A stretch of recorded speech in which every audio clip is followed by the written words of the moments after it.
خبر شامل کرتے ہیں کمالیہ سے ہمارے تحصیل رپورٹر محمد عمران مغل، نمائندہ MAT 20 نیوز کی رپورٹ کے مطابق ڈپٹی کمشنر ٹوبہ ٹیکسنگ محمد نعیم سندھو کی ہدایت پر اسسٹنٹ کمشنر اقرا ناصر اور چیف آفیسر علی رضا کی زیر نگرانی تجاوزات کے خلاف آپریشن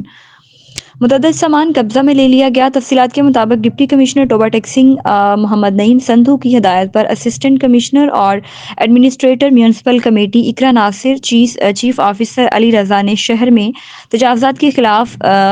بلا تفریق آپریشن جاری رکھنے کی ہدایت جاری کی، جس پر عمل درآمد کرتے ہوئے عملہ انفورسمنٹ میونسپل کمیٹی نے عیدگاہ روڈ پر کلمہ چوک سمیت دیگر علاقوں میں تجاوزات کے خلاف کارروائی کرتے ہوئے سامان ضبط کرنے کے ساتھ ساتھ جرمانے عائد کیے۔ اس موقع پر اسسٹنٹ کمشنر اقرا ناصر کا کہنا تھا کہ تجاوزات کے خلاف آپریشن مرحلہ وار جاری رہے گا، لہٰذا دکاندار اپنا سامان اپنی دکان کی حدود میں رکھیں۔